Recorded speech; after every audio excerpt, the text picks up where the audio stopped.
Oh.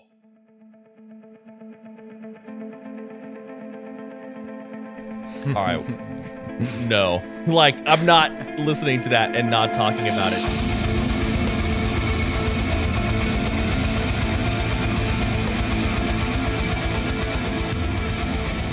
What's up, you hooligans of the internet, you funny little goobers who watch my videos? Thank you for your attention yet again. Mark here with Cardivox Academy, and today I'm very excited because really ever since the channel started, people have been leaving comments saying, you got to do Acrania, you got to do Acrania. And I said, no, I'm stubborn and I don't want to. Actually, no, I really don't know why it never happened until just now. But it's happening now. And we've actually got the vocalist with us. But before we bring him in, let me give you some detail as to what we're going to be doing. So if you're new to the channel, again, my name is Mark. I am a metal vocalist in 3 metal bands, Kardashev being the most active, Neverbreath and Viremia are out there in the ether. Maybe they'll make music again, maybe not, we'll see. And I'm also a vocal coach, specifically specializing in helping people make gurgly, grunty, crazy noises. But as we all know, there are many ways to approach these vocals. And so it's always fun pulling in the vocalists themselves so they can kind of give me some insight into how they do vocals, what their experience is like doing vocals, what it feels like, what it sounds like, all that good stuff. So if you enjoy the content at any point, be sure to like, share, and subscribe. It means a whole lot. It's cool to see the channel grow. And if you super love the content, we do have a Patreon. We've got a couple goals we're working towards right now where we're going to have really cool merch, new, more in-depth videos. We do have giveaways each month on our Discord server, which is really active for lesson packs and evaluations. So it's very cool stuff. Check it out if you're interested. But beyond anything, really, just having you view the video today and hang out with us is the most important thing, and we greatly appreciate that. So now that I am done blabbering on like the blabberer that I am, us long-winded people, we know it. We're aware. Let's go ahead and pull Luke in. Luke, what's going on, man? Thanks for hanging with us today. Hey everyone, how you doing? Thank you very much for having me. Yeah, you know, I'm excited because like I said, a lot of people have been wanting me to talk about your vocals and break down your vocals and do a lot of analysis there. But I think once we realized we could get you on the channel, I was like, I kind of want to hold off. I kind of want to have the dude himself here to talk about it. So yeah, we're going to be listening to the song. We're going to be hanging out, having a good time. Appreciate your time. I know it's a little later in the day over where you're at, but before we hop into the video, is there anything I should know or be aware of? I mean, I know this song's been out for a couple years now, but is there anything I should know about Exterminate?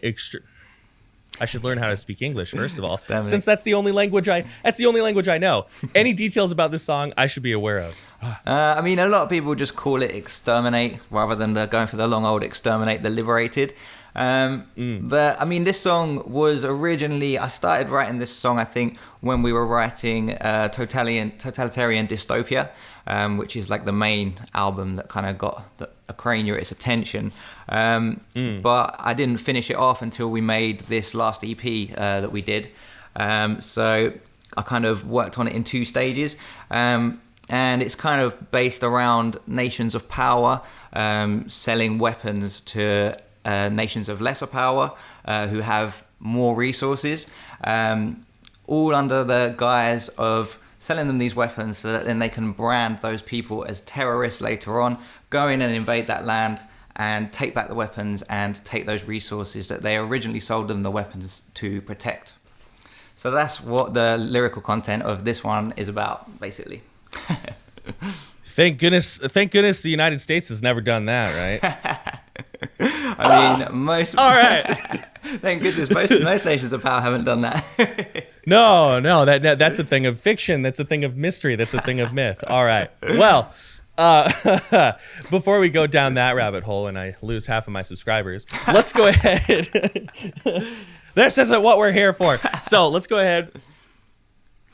Very interesting topic, though, for sure. Next thing you know, we're going to be we're doing a conspiracy podcast. Oh God, no! Save me now. All right. Anyway, so I think that let's go ahead. Let's get into it. And you were telling me that the song has some vocals up on the screen, or the video has some vocals up on screen, which is always really fun too. But let's go ahead and let's get into it. So for everybody, this is Acrania, Exterminate the Liberated, or just Exterminate if you're in the know. Let's check it out. It's all there, black and white, clear as crystal. You get nothing. You lose.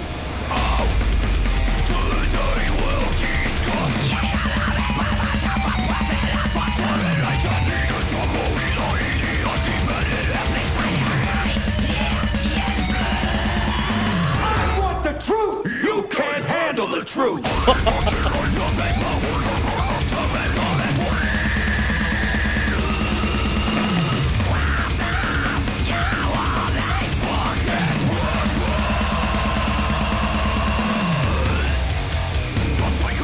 All right, that sounds like a little bit of a transition. Always within 40 seconds. We always pause within 40 seconds. So I'm already starting to see why people like to call you Luke Griffin versus Griffin.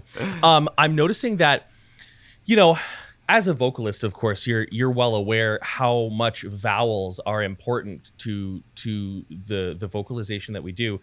But I'm hearing a lot of almost.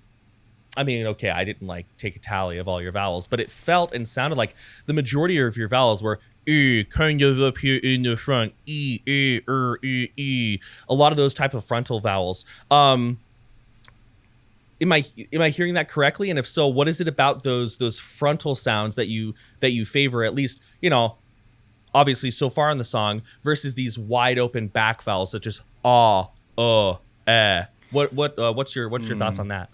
I mean, quite like earlier on in the Acrania days, like I think on the first EP, I kind of got known for the speed vocals, so like the fast, like before I got overtaken massively by Ollie from Archfire. but before then, before Archfire, I was once the speed vocal guy. But yeah, so I think it's just down to a lot of that. So I take that into account when I'm writing my lyrics. I take into account the syllables and the pronunciation so that it can have kind of the speed vocal kind of effect to it. Okay, that makes a lot of sense. And when your vowels are really nice and forward, and you're working with like this kind of closed mouth space, everything you say takes a little less space to get there. There's literally less movement from one position to the other within the mouth, and that does help you kind of go a lot faster. I'm also noticing a lot of subtle tonality that you're putting on your vocals to kind of give them different flavor. You know, we're not hearing one atonal, purely textured tone all the way through, right? We're hearing like almost different pitches carried along with your vocals. Is that something that you do purposefully, or because I know, you know, a lot of vocalists, and myself included, when I first started vocals, a lot of the sound that I was doing was because I found the way to do it that worked and was comfortable. So is the addition of those pitches you're putting through, are those kind of calculated, or is that just kind of coming through naturally as the way that you do your vocals?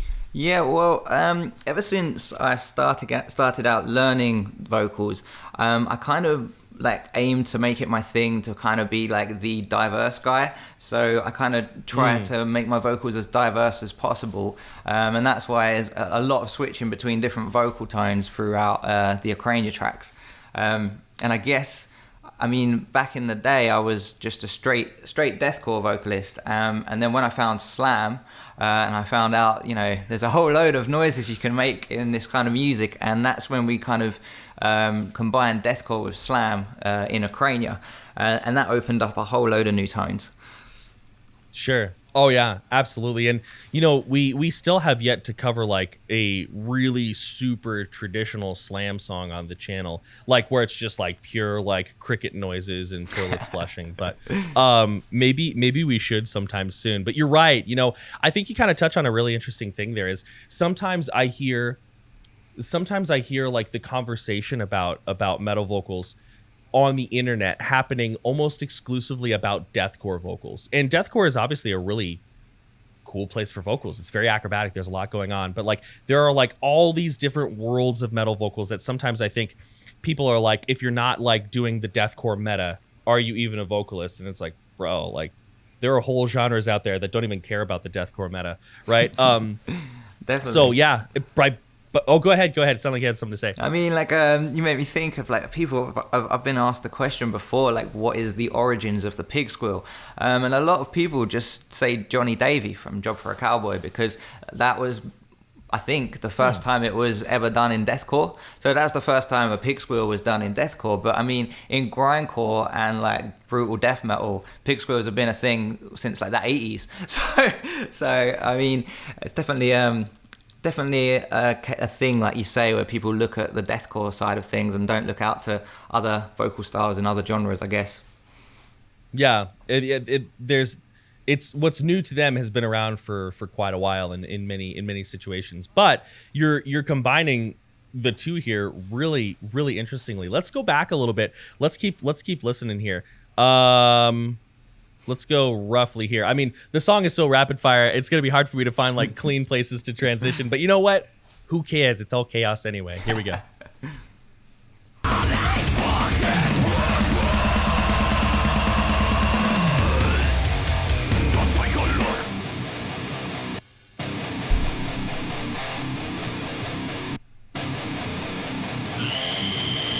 Oh.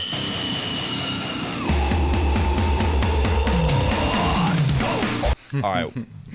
No. Like, I'm not listening to that and not talking about it. So I think that this scream right here, kind of coming out of nowhere, is such a good way to show the difference of more like fry influenced vocals and more false chord influenced vocals, right? So this scream that you're doing right here, you know, unless I'm absolutely crazy, is a pretty strong fry scream, like almost to the T. One of the most common questions I get, and it's in many ways because fry is kind of an elusive thing that gets called so many different things by so many different people. It's honestly a pretty confusing topic to pin down on the internet, I've noticed. What does this vocal feel like to you? And if you don't have to do one, of course, I never want my guests on this channel to feel like they're on the spot. If it's been a long work day and your voice is fatigued, don't do one.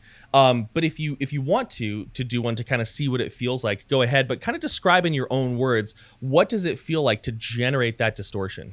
So this tone in particular is quite a weird one. I've seen people call it online. I've seen people actually name it a grim.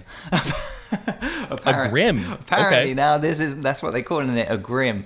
But the way I do it is it's like a guttural, except I'm clenching my teeth together. And so it's the way that the air is passing through my teeth will make the noise. So, I mean, I can do one if you like. Sure. Yeah. Why not?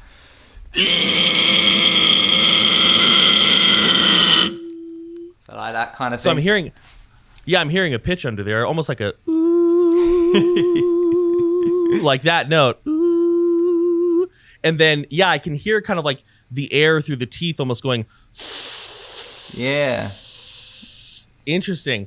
What is the actual like sandpaper, the grit element? Because, you know, when we talk about feeling our voice, it's something that a lot of people are unaware of, like how to do, like how do I feel my voice, right? What does the actual sandpaper, the grit, the tissues flapping around, where do you feel that, and what does that feel like to you?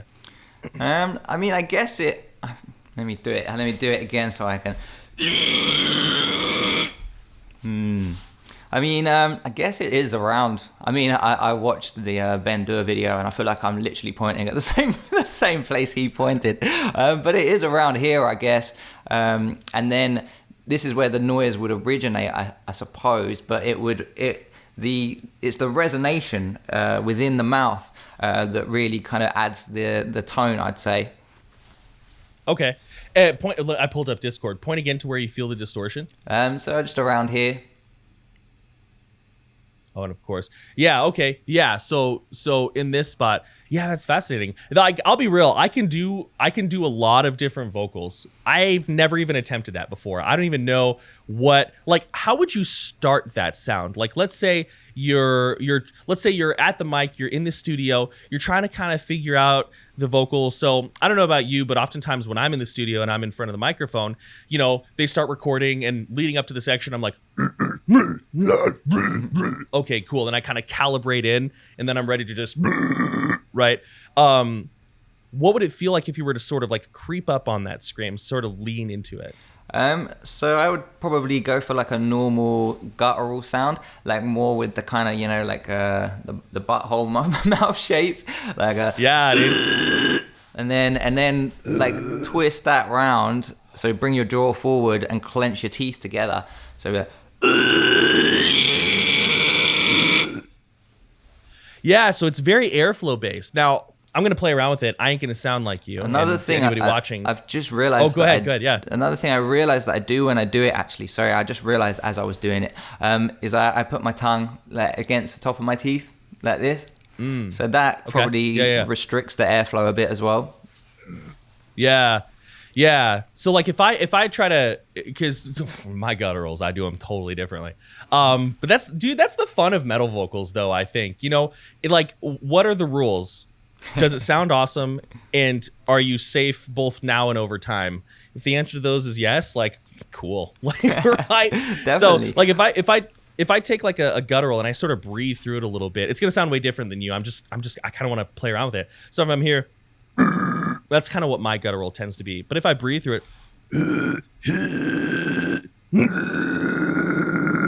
I don't have that same tone underneath though. Yeah, Yeah, that's wild. That's it. Weird. You were doing it then at the end. I think you kind of have to do what you're doing and then bring it up in the whole kind of like with your tongue and your teeth and everything. You know what I'm noticing as well is that and this is what I was thinking when you were talking about it, as I'm closing my teeth together, I'm getting a lot of backwards pressure. So this is where the vocal instructor in me wants to tell all the viewers, that means that our muscles are resisting pressure, which means if you don't scream, don't start with this one, right? Because you're going to get pressure moving to the front of the mouth, then you're going to get pressure pushing back down the mouth, and your muscles are basically going to be doing a resistance exercise pushing down. And you can imagine that if you're not ready for that, your voice might go hoarse and you might get pretty tired. So, you know, focus on the fundamentals, give yourself a good 6, 7, 8 months of just the basics, and then, you know, get weird and bite on your screams like Luke does. Why not? You're definitely right there, because that one is probably one of the noises I make that is most likely to kind of wear on my voice. But it's funny what you were saying earlier about, you know, there being no, you know, set plan to deathcore vocals or metal vocals, because when I was younger, I started learning vocals when I was 17, and I wish I had someone like you around back then, because I remember literally being at college, going on Googling how to do death metal vocals, and there was nothing. There was like a few posts on some message boards, and like, so I had to teach myself. And the first kind of instructional thing I ever had was that Zen of Screaming by Melissa Cross. Me too. Yeah. But I wish there was something better, like what you guys do. You know, it was the Wild West back then, man. It was because I think we're the same age. I'm 33. Is that roughly where you're at? Yeah, 34 now. I'm getting old. 34. Okay, yeah. So we were in the same era of like trying to figure out, and no one bro. Back when I was doing metal vocals, now I can't speak like globally, but at least in Arizona, like nobody was talking about false chord or fry, or it's just like that dude's vocals were clackier. This dude's vocals were gurglier. That dude's vocals sounded terrible. This guy sounded, and nobody knew why. So yeah, it was wild. And I definitely, I'll be real. When I was first teaching myself, I definitely hurt my voice a couple times because I didn't know what I was doing. Right. Yeah. It happened. I actually remember when I was Googling it, and I was looking up how to scream like the vocalist of Under Oath, and I found I found a message board post, and it literally said, "I think you're just born able to do that, or you just can't do it." And that was the first thing I think I read, and I was like, "Oh damn, I can't do it." And it was a few months later before I actually worked out that I could. Yeah. And that's a really important thing. And then I guess we should listen to this song some more. But that's a really important thing. Like one thing I always try to do with these videos, and part of the reason I like to bring people such as yourself on, is to not only get a better insight, because you know the best person to explain. Well, let me rephrase that. The best person to explain what they're sensing and what it feels like to do the vocals is the vocalists themselves, right? Now, sometimes they feel things really, really strange. They're like, oh, yeah, I feel the distortion in my left pinky toe. And you're like, no, you don't.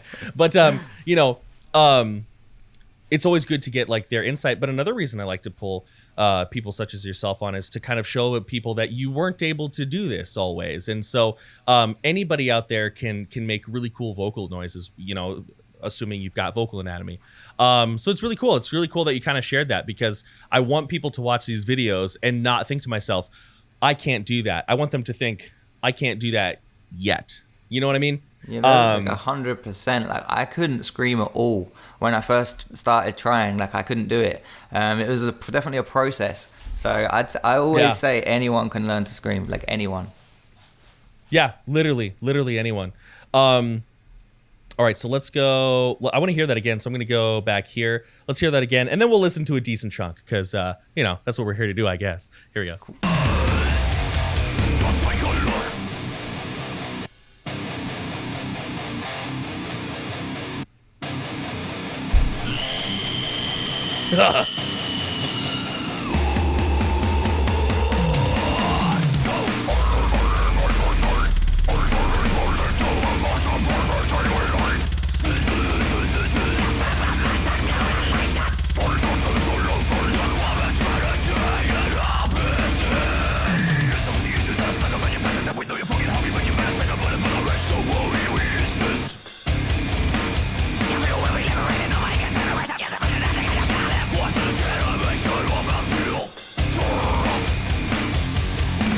Dude, nobody does that tongue position anymore. I was so happy to hear that. That tongue curled up way high back. That like really like almost.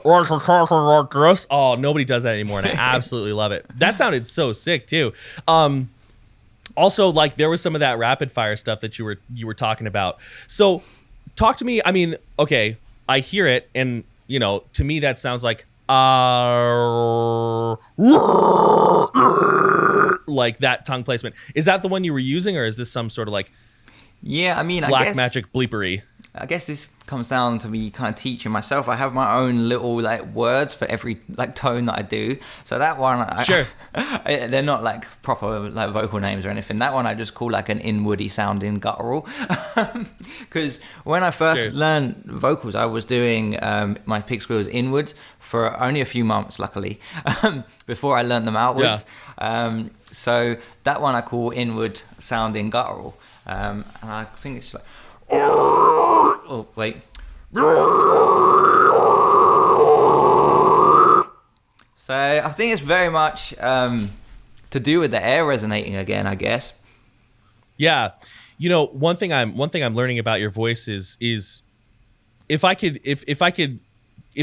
describe your voice in two words, I would say that it's closed airflow, right? Because you're not doing a lot of this big "thy art is murder" stuff. Right?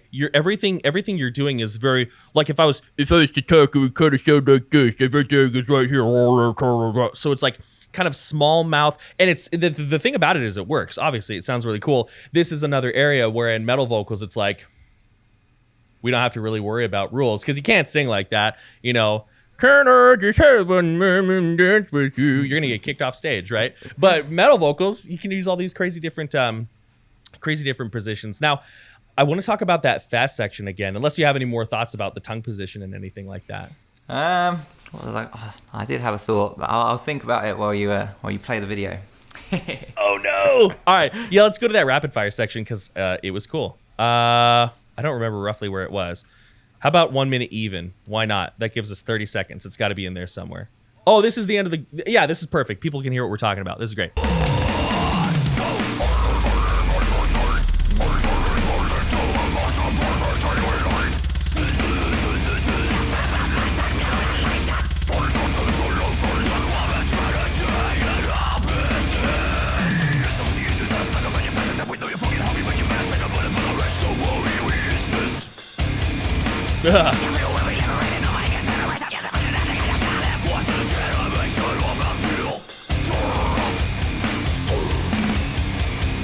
I love the way you say trust, like holding on to that R. When you are doing your metal vocals, because you're like, you don't have a single, like, you do have screams where you're manipulating airflow and moving more air through, but you don't have a single scream that we would describe anyway as breathy, right? So when you're doing these and you're moving air through smaller spaces, I'm imagining, right, and I'm hoping, fingers crossed here, that you're activating a lot of that by some pretty sufficient abdominal engagement. Like when I do like a guttural, and if I try to like kind of thin it out, like so like a normal kind of more open, and I try to thin it out, like my abs, like they're working, right? And that's to take the work off of my neck. Do you have a similar sensation or something different? Yeah, definitely. I mean, there's very little going on like force-wise in my throat. It's very much kind of pushing up from the diaphragm. Yep. But that was my point I was going to say earlier, actually, is about the airflow. Like a lot, I've heard that I do fries and like mostly fries. And I think it's true because when I try and do false chords, they're terrible. And again, with the airflow, with a false chord, I can't hold like a really long false chord like I can with a really long fry. And I think that is to do with the airflow. Like vocalists like Phil Bozeman, they probably have a much wider airflow with their lower vocals, whereas mine's much more constricted. But I feel like without that, I can't have the duration behind it. Yeah, that's typically pretty true. Most of the time, and a lot of, here's the other thing too, a lot of the false chord screams we're using, mostly we're getting distortion from structures above the false chords called the arytenoids. That's kind of been floating around the internet for a couple years, since before I started even doing this channel. But sometimes there's a little confusion on that. Like really, sometimes I almost feel like we should call anything other than like an like we should call anything other than that like a more arytenoidal scream, but I'm not sticking to that. That's just a thought I have, people. But yeah, generally it's true. Generally fry screams are you're going to be able to hold out way longer than false chords. You want to do something fun? Kind of fun? I was thinking I could show you my false chords. That'd be fun because they're terrible. Oh, okay. I wasn't going to ask you to do that, but if you want to do that, that's fine. Yeah, do that and then we can do something else. Yeah, Try for the fun of it. I should come and get your lessons so I can learn the false. well, so part of do that one. So part of the reason you're doing it is you're projecting it out. Oh, okay, well you can't project out of your neck, but it's like if I was trying to sing, right? So if I was like, happy birthday to you, happy. See how it sounds like I've got a fake low tone, like I'm trying too hard to be operatic. Happy birthday to. If I try to do like an open, kind of more old school, like mid 90s false chord from there, it's gonna sound terrible. It sounds like garbage. Yeah, it does. It sounds really rough. Now, admittedly, this scream that you and I are doing, it's like your very foundational beginner level false chord. There's nothing really like snazzy about it. But what if instead I'm projecting here? Hey, ha, ah, right there. Ah, hey, ah. See? So the trick is up and out of the cheekbones versus down low. But a lot of people think you got to go down low because it's a deep, gurgly sound. But the reason it's deep and gurgly is because the bits in your throat that are vibrating much slower than your actual vocal folds themselves. So it's not a throaty sound. It's like a masky sound. Hey, hey, hey, right there, like that. Again, kind of old school sounding, but try it just for fun. Try it. Kind of go like, hey, hey, hey, and feel your face kind of buzzing right here. Go ahead. Hey, hey, hey. I think I got it. Try to hold the tone. You're kind of cutting it off. Hey, hey, hey, hey, hey, hey, hey, hey, hey. Oh, come on. You can give me a little bit more diaphragm than that. Hey, hey, hey, hey. Yeah, now try to slowly start adding distortion. Now, normally we wouldn't be having any vocal fold engagement, but you've been doing vocals forever, so I'm not worried about it. So, hey, hey, hey, hey, yeah, yeah. And then you start to get a little bit more of a guided sound. You can try it if you want. You don't have to. You can try it if you want. I'll try it, but I think I'm going to fail, but I'll try it. Oh, you'll be fine. Hey, hey, hey, hey, hey. Something like that. See, you started going to like that fry like muscle memory. Did you hear that? We could hear your glottis kind of coming inward, the spacing around your vocal folds. Anyway, yeah, sometime we can dig deeper into it. And kind of make that happen. It's funny for me when I spend time trying to practice false chords, and then I switch back to my fries, and I'm like, how are they so different? It's weird that you can learn one technique so well and not have the skills of another one, but It's so true, and that's why so many people, myself included, are better than one over the other. I always tell people the trick to false chords, at least starting your false chords, is to be as lazy as possible, which, no surprise, that's what mostly I do, right? The trick is like, because when I'm here, right, I don't feel any engagement in my neck. I'm really just going, with grit, and then turning my vocal folds off. Yeah. That's it's so once you like, if you were to practice it every day and kind of work through some exercises and stuff, all of us, I get this email all the time. People email me and they were like, wow, you were really serious. Like, I needed to do about 90% less than I thought. And I'm like, exactly. Definitely. I think this is a thing where I learned, like, taught myself. By the time I found out there was two methods, like the fry and the false, I tried to learn the false, but then I was so bad at it, and I was already like learned the fry. So I was like, why would I bother trying to learn this other one when I've already got this other one down? So that kind of like led me away from focusing on the false, I guess. Mm-hmm. And I think that that's the right thing to do, quite honestly. Like, when we're working with distortion on our voice, like, we should follow what's comfortable and natural so that we can have a cool sound soon. And also, so like, if our body is telling us that feels natural and normal and it's not uncomfortable, then like, why fight that? And I truly believe that a lot of the time when we move past the basic foundational sounds, we're kind of combining things anyway. Like, because like if I do like that kind of thinned out like guttural again, so here's like my normal one, which is mostly just a arytenoidal closure. Like, that's my standard guttural I do. If I kind of thin it out, right, and kind of tuck it forward, similar but not exactly to the sound that you're creating. Ah, my voice broke. We all have vocal breaks, people. Now I feel a little bit of that fry sensation along with the arytenoidal sensation. It's kind of like both happening at the same time. So I think a lot of these techniques are combined, and when we put ourselves on a false chord fry dichotomy, we kind of cut ourselves short a little bit. I'm getting really soapboxy in this video. I got to tone it down. I got to tone it down. Any other thoughts before we keep listening? No, I'm good to move ahead. Hell yeah, let's do it.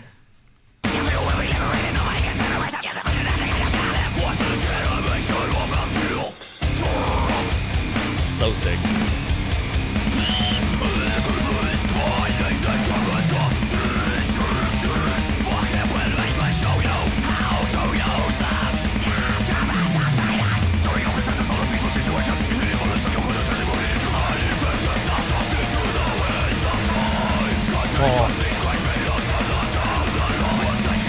We had our first open vowel, really open vowel, Winds of Time. Check that out.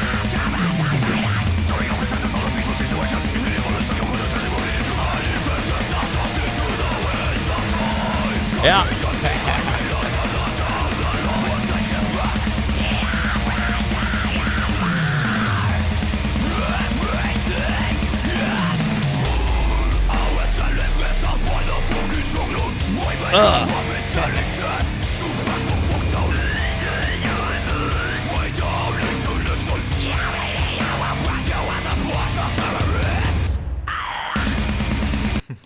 Okay, that's a good place to chill. So, in teaching vocals, I have found that there are two things that are consistently difficult for people. Now, everybody who sticks with it and everybody who stays in contact and everything does well, but it's switching from an open false chord to a more closed false chord, which we've both been talking about. It's also high vocals of any kind. Any kind, false chord fry, doesn't matter. Although between you and me, I'm not so sure false chord highs exist. Shh, don't say it. I used to use that term, but over the past like year and a half, I've been like, yeah, I don't know if I like that term anymore. But anyway, what I'd like to ask you is, what does it feel like to shift a vocal to a high, right? Because obviously I have my way that I describe it, which is almost like shifting to like a really bad, like mixed singing register, like a purposefully bad mix. So if I'm like down here, like in my chest voice, right? Hey, ha, right there. And I shift into like a really like purposefully pingy, overly bright mix. Hey, if I do that with vocals, it basically, along with some other stuff, helps me bridge that gap. What is the sensation like for you to shift to a high vocal? I mean, I think maybe it's something to do with the difference between fry and false, but when you said then that for a lot of people the low vocal is the harder to learn, it was complete opposite for me. The first scream I ever learned and ever did was a high vocal, and I could only do highs for a while, and it took me a while to get the lows lower and lower, and I really had to work to get the lows low, kind of thing. Yep. Yeah, I mean, it was a similar experience for me as well. I remember, I've told this story on the channel before, but I was driving around in my mom's Buick LeSabre listening to Abigail Williams, and then I was doing some terrible screaming, and then all of a sudden I did, and I was like, hold the fucking phone. Wait a minute. Oh, we'll have to bleep that. Whoops. Yeah, so I've learned that our experience, highs first and then lows, is the less common one. Yeah, I could kind of do this when I was first starting. That's about all I had, and it took about a year to get it lower than that. But yeah, what does it feel like to shift into a high vocal? And you describe it in any terms you want. It very much does feel like my voice is going up in an elevator from up here to up into my head in a way, as I do it. That's probably the best way I can describe it, I'd say. Yeah, and I mean, that right there is that description of like, basically it's a register shift, right? We're carrying. Now, this is where it gets kind of hard to explain because, of course, it's not normal true chord phonation, right? But we're carrying a distorted sound into our head, like into our head voice, and we want to be careful not to do like the loose falsetto behind the high vocal, because while it works, a lot of people who do that in 2 or 3 years, they're like, yeah, my vocals blew out and I don't know why. What the heck's going on? Yeah, so, and I think that's part of the reason why it's easier for a lot of people to do mids and lows, because it's just modal. It's just your chest voice. Hey, ooh. But everybody's a little bit different. So yeah, it sounds like our sensation is very, very similar, because I think that elevator is a good, and that's the thing in clean singing as well, lifting the voice like up out of the top of the head.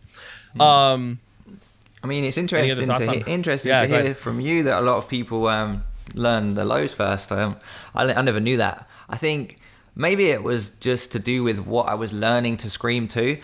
Like I think Under Oath was the first. I got into Under Oath's kind of screamo stuff, and then I accidentally listened to their old school death metal stuff, and then I was like, oh my god, what is this? And then I was suddenly listening. The funny story is when I first ever heard their old heavier stuff, I was like, what's this? And then I called in sick to college. I was outside college in my car. I called in sick, and I just stayed in my car and listened to their whole album through.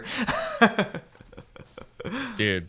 But I think I have definitely. Oh, go ahead. I didn't mean to interrupt you. Please continue. I think just like where it's a lot of high vocals in Under Oath, I was probably learning to that, so I was probably trying to replicate that, and I didn't listen to stuff with the lower vocals in until later. That's probably why I went for the highs.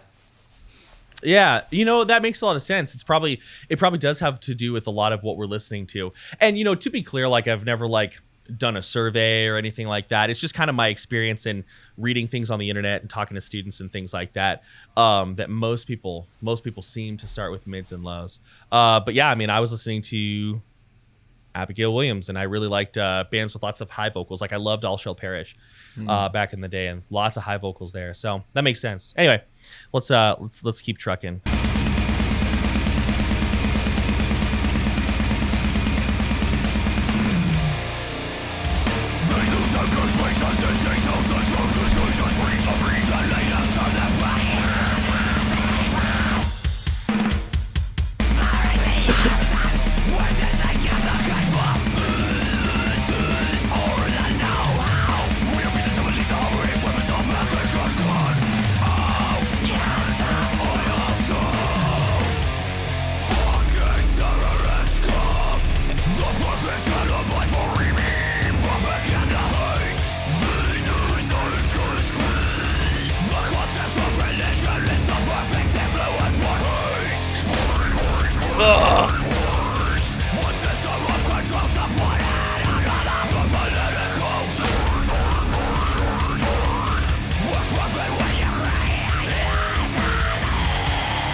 Oh, I paused it too soon. All right, well, we're gonna have to give that some attention.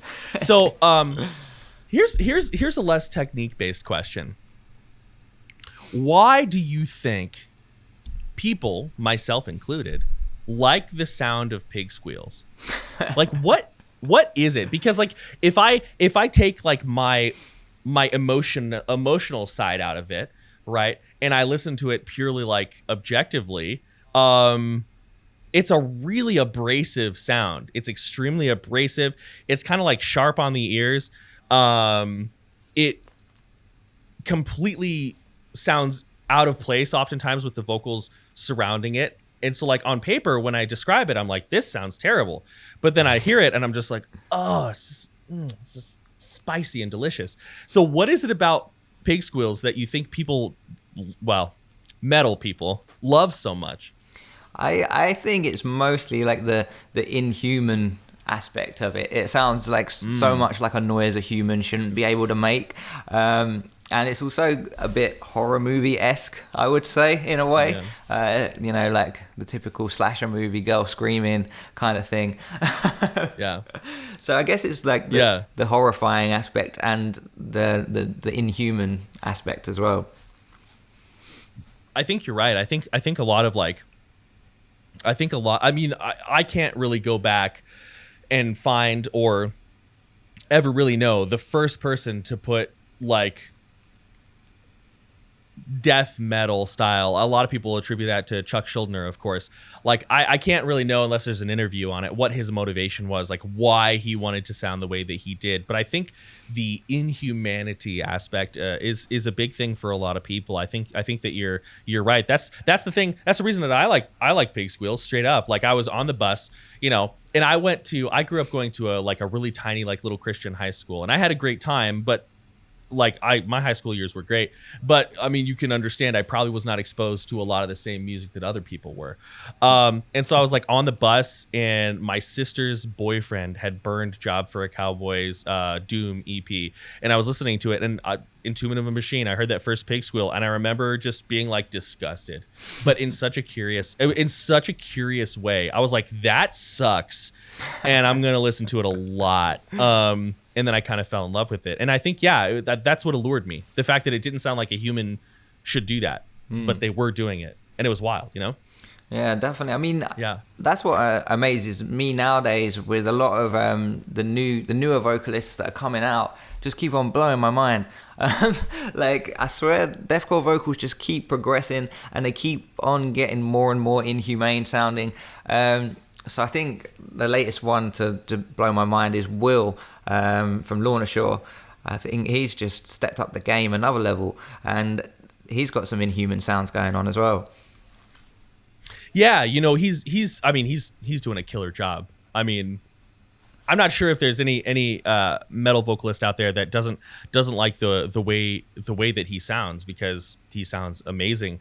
And it's also kind of interesting to think about like the sounds that he built on, right? Like when I listen to Will Ramos, he sounds like Will Ramos, right? But I hear like little bits of like Dickie Allen in there, and you know, Dickie Allen, his inspiration was Travis Ryan, and so I hear a little bit of Travis Ryan and Will Ramos as well. So it's kind of cool, you know. Sometimes people talk about the new wave of metal vocalists as like, and I'm not saying you're saying this at all. I resonate entirely with what you're saying. But sometimes people will talk about the new wave of like metal vocalists coming out, that they're like totally like, you know, undoing and creating something new. And I think sometimes that's true, but I think other times as well, like they're carrying on a really cool legacy, and you can hear like some of the vocalists who came before them and their technique. And I think that that's the cooler thing. Like I love watching like new waves of people build on and change like more traditional sounds, and I think it's really cool. So yeah, when I listen to Will, he sounds like Will, that's the main thing I hear. But then I'm just like, oh, there was a little Cattle Decap. Oh, there was a little Infinite Annihilator. And how weird is it, dude, for us to be sitting here, not even, I mean, getting close to our mid-30s, but we're talking about like the new wave of vocalists. I feel like just yesterday, this was something I was discovering at like 17.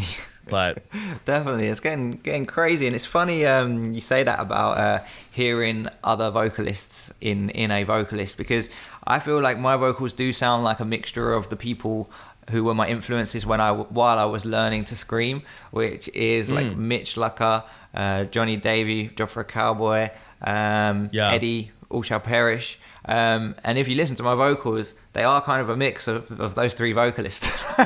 Sure, yeah. Yeah, you're right. I definitely hear all three of those people. Who were some other influences that you had? That's always an interesting question. Or were those kind of the big three? Those are the big three. Then there was the vocalist of Under Oath as well. Just for the high. Oh, yeah. He's got crazy highs.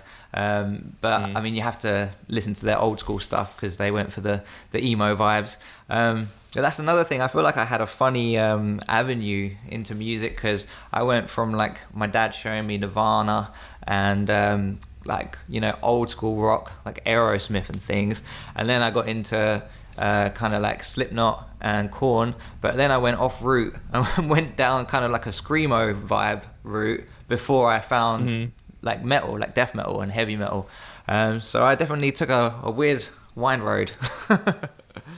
Well, and you know, now you're doing a whole new genre of music as well, which also has like some speed and stuff to it. Are we allowed to talk about that? Is that? Yeah, we're allowed to talk about everything's allowed now. Everything's out in the open. Okay, cool. Yeah. So and now you're doing like a rap, or I always get whenever I say rap, people are like, no, it's hip hop. Whenever I say hip hop, people are like, no, it's rap, and I'm just like, I don't know, man. I just like it. But now you're doing more of like a rap or hip hop project called Shush, and that's got. Or Shush. I don't know what the right. Yeah, a lot of people seem to mix that up. I call it Shush, but I feel like it can be either or. Yo, if you call it Shush, then it's Shush. But that's got like some. What am I trying to say? I forgot how to speak. I do that all the time. I hear elements, because I've listened, of course. I hear elements of your like speed rapping in that, but also it's much more reserved. And I think that's the most interesting thing. Like a lot, like you're doing some of that like very vocal fry and the ba and the ba. Like you've got some of that going on. What made you want to do that? What made you want to say like, you know, I'm really good at metal vocals. Let's go over here and do this. Like what inspired you to do that? I'll link after we chat. Give me a video for Shush that you'd like, and I'll link it in the comments so anybody can go check it out. But anyways, yeah, what inspired that change? Awesome. I mean, it's cool that you brought it up, because I now you've given Shush a little plug, so that's good. For anyone who hasn't checked it out and thinks they might like rap music, or even if they don't, check out Shush. But yeah, basically I've always been into lots of genres of music, and I've always liked rap and trap. All through my metal career, I've listened to it really. When people started crossing genres, like people like Scarlord and even Ghostman getting a bit hard, heavier, but not really super heavy. But Scarlord brought the screams to the rap scene, I'd say. When people started doing that, then I started thinking, like, what about trying to kind of combine heavy trap with deathcore vocals? And that's kind of where Shush came from. And I originally just found a beat on YouTube and just kind of went for it, playing around. And it took about 2 years before I actually found someone who was capable to make the beat size of it for me, that I could move forward and do it properly, kind of thing. Nice. That's interesting. That's interesting that you're taking things you learned from deathcore and applying it to a rap project. And you all should check it out. Like I said, Luke, you'll give me a video that you want to be representative of the project, and I'll go ahead and put it in the description. So click the link in the description below. But anyways, let's keep going. I'm gonna go back a little bit, because I think you mentioned something about slam. I guess, I don't know. Maybe it's happening here. We'll see. Here we go.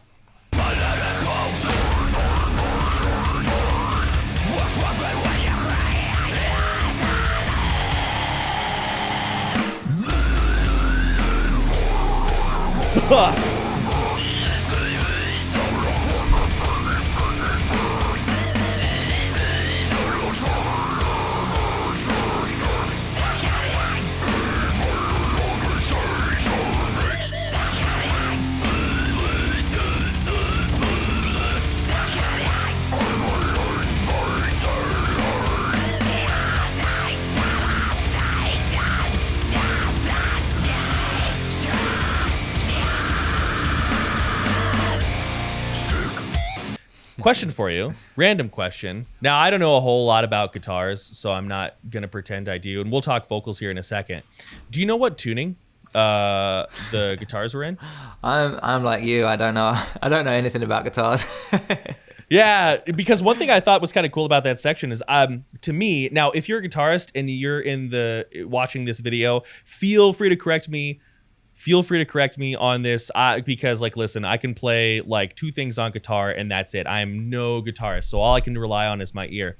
But I feel like when I listen to Slam, and that definitely was pretty Slam inspired, I'm usually hearing guitars that are much more down-tuned than that. So the guitars sounded more, well, they didn't sound quite as down-tuned. And in a way that made your vocals like even like gnarlier, because rather than being like down in the sewer with the guitars, your vocals were kind of down in the sewer on their own. And that was kind of wild. You did a lot of tones there that I don't really hear as much anymore. What do you feel like the difference is? Obviously, I've got my own thoughts, but I don't want to lead the witness. But if you could describe the difference between like Slam vocals and deathcore vocals, what do you think? How would you describe those differences? What are some of the main things that play out for you? I mean, in a funny way, I would say pronunciation versus non-pronunciation. Yeah, that's totally true. Continue. Go ahead. Yeah. Yeah. So I guess in the Slam side of things, it's a lot more about the weird noises and not about pronouncing the words so much. I mean, you could even go as far as not even saying the words in some. I'm pretty sure quite a lot of like proper Slam bands maybe even write the lyrics after they've recorded the song. Like, it gets to that point. Yeah. But with deathcore, you definitely need to have the lyrics there and the pronunciation down. So I guess when it comes to combining the two, it's about, still having that kind of unpronounceable kind of feel, which I think in a way makes it a bit more disgusting and a bit more angry, because it's like the vocalist is so like that he's just like bleh, like not even pronouncing it kind of thing. But you still got to keep the pronunciation in, obviously, because of the crossover with the deathcore / Slam kind of vibes. Yeah, and that's a really interesting thing. So one thing we talk about on my not YouTube channel. This is a YouTube channel. Duh. One thing we talk about on our Discord channel a lot is the relationship between distortion and emotion, right? Like, is a vocal more emotional, or is a vocal more about showcasing technique? And I think that like this is an area where, to certain people, because I think the way that like the emotionality of a vocal is very subjective to the person listening. Like, sometimes people will listen to a singer and they'll like be crying and they'll be like, "Oh, I've never felt this much emotion." And I'm like, am I dead inside? Like, what? Like, what's going on? Am I soulless? Right? But like, I think this is kind of where like the shoehorn curves and like the sides start to come together, because sometimes, and I can't speak for every Slam or black metal, not the same vocally, but sometimes similar in sound, where it's just all texture and grit.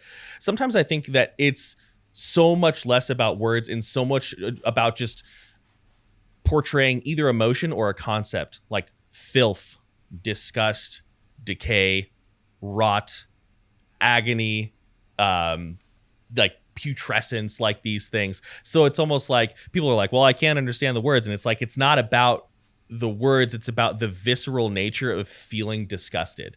And that's a very emotional response. Disgust, like the center of our brain, that's interesting too, because the center of our brain that processes, now this is from years ago, so someone please correct me if I'm wrong, but the center of our brain that processes disgust is also a lot of where our moral centers lie. Our moral processing rises, which may be why some people hear this and they're like, "Oh, that's just sinful music. I don't like that one bit." Anyways, I'm totally ranting right now. But go ahead. Yeah, what are your thoughts? I think you're getting into like the science behind why people pull the metal face when they're listening to brutal music. Yeah, why you pull that up? The stank face. Yeah. Probably so. I want to kind of hear. Let's go back just a little bit. I think it started right around. Yeah, political. Yeah, I don't know. This looks good. Let's do this.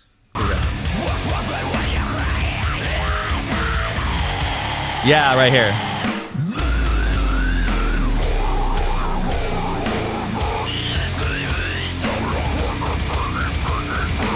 Oh.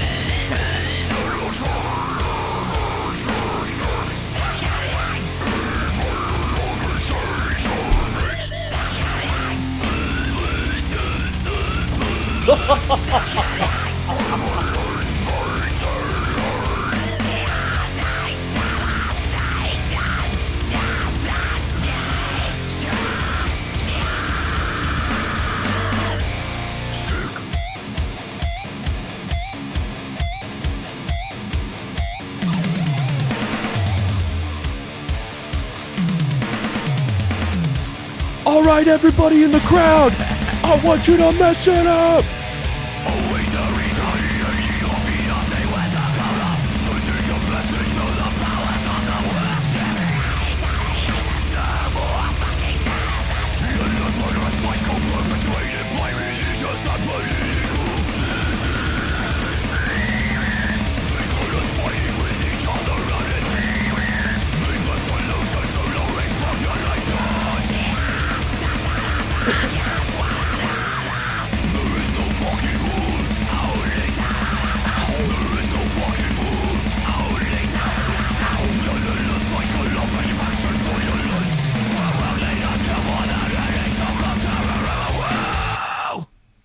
The way you say only, that is like super Johnny Davey.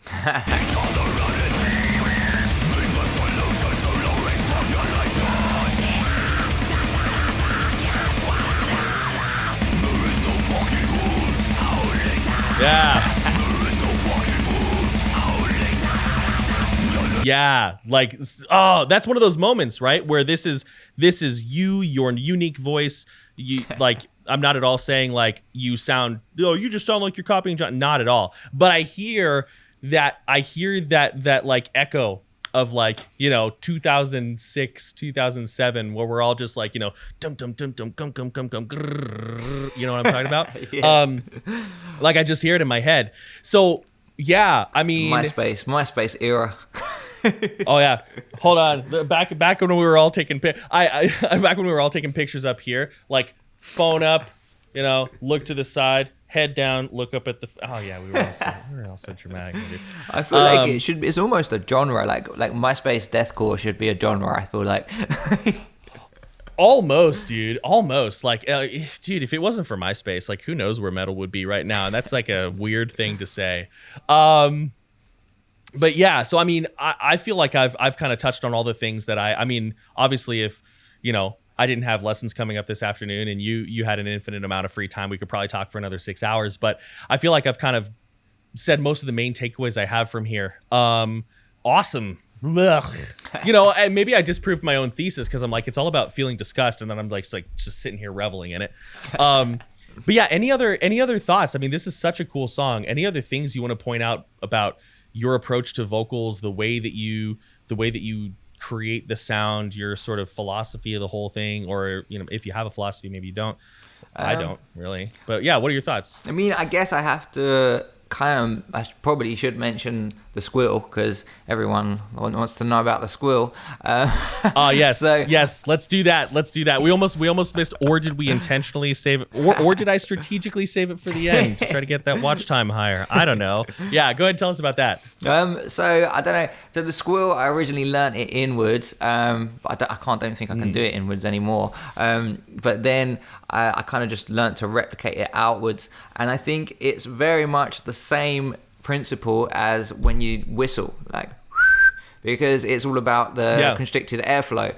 So it's like a whistle, except I do it by curling my tongue against the top of my mouth, like back like that, and that is what creates the air constriction, which makes the squeal noise. So that's how I do it outwards. It's not that I'm actually squealing from inside. It's the shape of my tongue, which the air's flowing past it, making that squeal noise. Yeah. So a lot of what happens when we're I mean, that's really, really well said. And a lot of what happens when we're creating pig squeal noises is we're cutting out like low end frequencies and letting high end frequencies ring through, like you do with like vocal harmonics, right? Now, I am no master of vocal harmonics. I've spent almost no time working on them. But if you kind of do a pig squeal with your normal voice in the tongue position, sometimes you hear the little harmonic overtone come through. I'm going to try it, and I probably won't even do it, but let's see. So if I'm here like,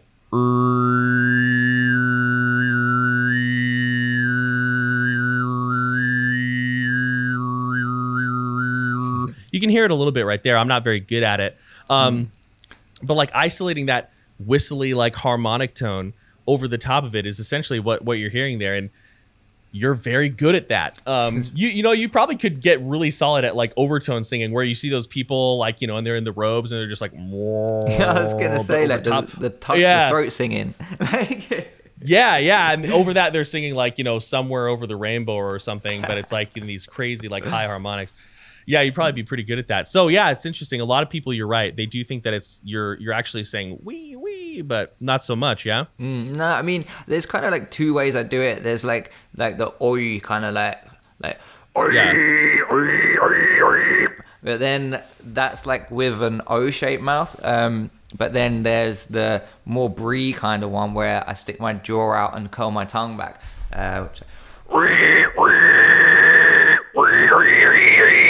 Kind of thing. Yeah. We heard those super crazy high frequencies. It sounds so cool. Big squeals, y'all. Rock those frequencies. Get those frequencies going. Yeah, I think like the tongue curl is like. Is your tongue curled like directly behind the teeth, or is it pulled back a little bit farther? Where exactly? Now this is going to change from person to person because we all have slightly different shaped like heads and such, but not drastically. But yeah, where is your tongue? Where is the tongue connecting? Teeth, ridge behind the teeth called the alveolar ridge. Farther back, where is it at? So it's rolling back against the top of my mouth, and then it's kind of curling in on itself. It's quite weird to explain, but then as I alter the pitches of the squeal, I move my tongue around, but I kind of move my tongue around from my jaw. Yeah,